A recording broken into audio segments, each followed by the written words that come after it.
আপনি মুক্তিযোদ্ধার সময় আপনি যে সাথে ছিলেন না দেশ স্বাধীনের সময়? হ্যাঁ, রান্না বান্না করছি, ওদের জল পানি টানি এনে দিছি, অনেক তরি তরকারি কুটে দিছি, তাদের সাথে মিল ছিল। অথচ আমার ওই বাইর হয়নি, কোনো কাগজপাতি কোনো কিছু হয় নাই? না না, আমি তাইলে আপনিও তাহলে স্বাধীন করছেন বাংলাদেশ ইনশাআল্লাহ। তাহলে আপনার স্বাধীন করে আপনার জায়গা হন অন্য মানুষে খাইতেছে, কিন্তু আপনি খাইতেছেন না। না, আমি অন্য মানুষে খাইতেছি, আমি পাইতেছি না। তাহলে মাননীয় প্রধানমন্ত্রীর কাছে একটা আবদার করেন আপনি।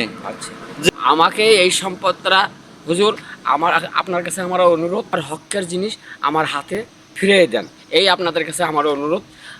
আপনার কতটুক জায়গা? আর 7 একর 38% মানুষে খাইতেছে? মানুষে খাইতেছে। আচ্ছা, আপনার লেখাপড়া? লেখাপড়া আমার 1965-এ মেট্রিক, 1965 সালে মেট্রিক পাস করছি। আপনার থানা কোনে? থানা আমার এই হেনকাটা কম না, এনেকার থানা করি? এনেকার এটা কালিয়াকুর থানা, জেলা? জেলা গাজীপুর। Post office? ফুলবাড়িয়া।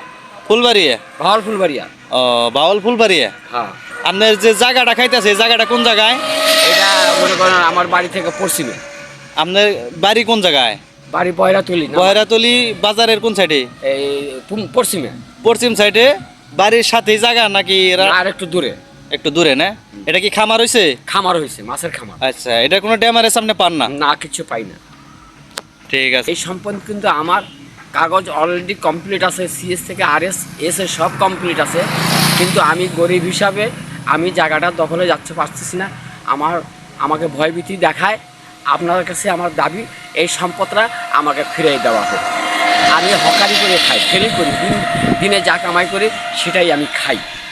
আচ্ছা, ছেলে মেয়ে নিয়ে। তাহলে এটাই আপনার কাছে, আপনি আবদার মাননীয় প্রধানমন্ত্রীর কাছে? হ্যাঁ, এটাই দাবি আপনার কাছে, আর কিছু চাই না আপনার কাছে। ঠিক আছে, তো ভালো থাকবেন। ভিডিওটা যার কাছে যায় শেয়ার করবেন। আল্লাহ হাফেজ।